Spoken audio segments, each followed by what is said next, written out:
दोस्तों नमस्कार, जय श्री कृष्ण।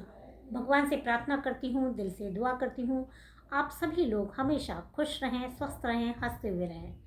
मैं चित्रा मुदगल आपके और मेरे अपने YouTube चैनल आपके अष्टों पर आप सभी का दिल से स्वागत करती हूँ। आज हम आपसे बात होलाष्टक के लिए करेंगे।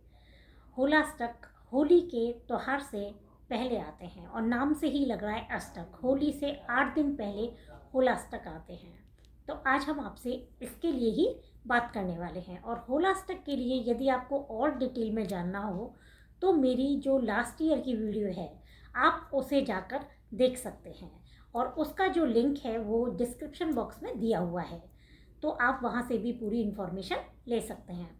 अब जो ये होलाष्टक लगते हैं ये होली से 8 दिन पहले लगते हैं और हमें होली के त्यौहार के आगमन की सूचना देते हैं और हम सभी लोग होली के त्यौहार की तैयारियां शुरू कर देते हैं। होली पूजने की जगह निश्चित कर लेते हैं और जो हमारी सामग्री हैं उसे हम जुटाने लग जाते हैं और भी जो हम होली की तैयारियां सारी करते हैं वो हम शुरू कर देते हैं। लेकिन जो ये होलाष्टक के दिन होते हैं इनमें हमें कौन से शुभ कार्य नहीं करने चाहिए इसके बारे में भी हम बात कर लेते हैं और क्यों नहीं करने चाहिए इसके बारे में भी बात कर लेते हैं। तो जो ये होलाष्टक के दिन होते हैं ऐसा माना जाता है कि इन 8 दिन पहले होली से प्रहलाद को बहुत सारी यातनाएं दी गई थी। तो उनको बहुत सारी यातनाएं दी गई थी, वो बहुत दुखी हुए थे। तो ये दिन बड़े बहुत परेशानी में निकले थे। तो हम इन दिनों में कोई भी शुभ कार्य नहीं करते हैं और इन दिनों में जो हमारे 9 ग्रह होते हैं वो भी बहुत उग्र रूप में होते हैं। और जब ग्रह उग्र रूप में होते हैं तो हम शुभ कार्य कैसे कर सकते हैं, क्योंकि जब भी हम कोई शुभ कार्य करते हैं तो हम प्रसन्न होकर करते हैं।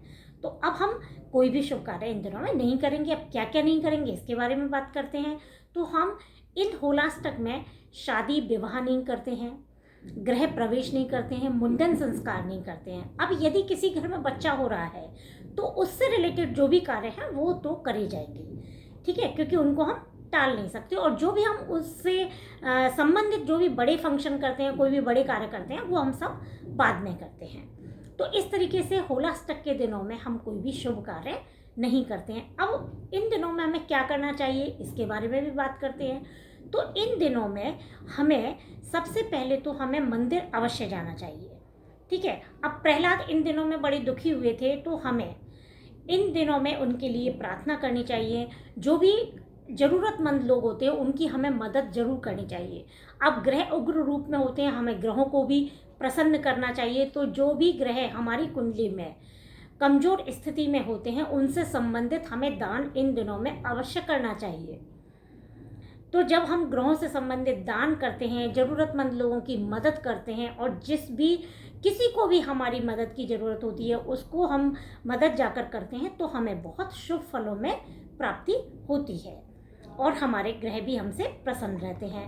अब हमें इन दिनों में ये भी ध्यान रखना है कि बहुत सारी नेगेटिव एनर्जी भी होती है। अभी बहुत सारे लोग हमें ये भी कहते हैं कि हमारे ऊपर किसी ने कुछ कर तो नहीं दिया। तो मेरा आपसे ये कहना है कि मैंने एक बार भी आपसे पहले भी एक वीडियो में ये सारी इन्फॉर्मेशन शेयर करी थी कि जो बदला लेने का कार्य है वो हमें नहीं करना, वो सब ऊपर वाले के ऊपर छोड़ देना है। जब हमारे 2 बच्चों में कोई बात होती है और वो हमारे पास आते हैं तो हम क्या बोलते हैं कि बेटा आपने दोनों ने एक दूसरे से बदला ले लिया तो अब मेरे पास क्यों आए हो। और जब हमारा बच्चा खुद कुछ नहीं कहता और हमसे आकर कहता है तो हम क्या कहते हैं कि ठीक है, उस दूसरे बच्चे को हम समझाते हैं। तो ये सारे कार्य हमें ऊपर वाले पे छोड़ना है। हमें किसी के लिए गलत बुरा नहीं सोचना है, चाहे हमारा कोई भी गलत बुरा कर रहा हो तब भी हमें नहीं सोचना है।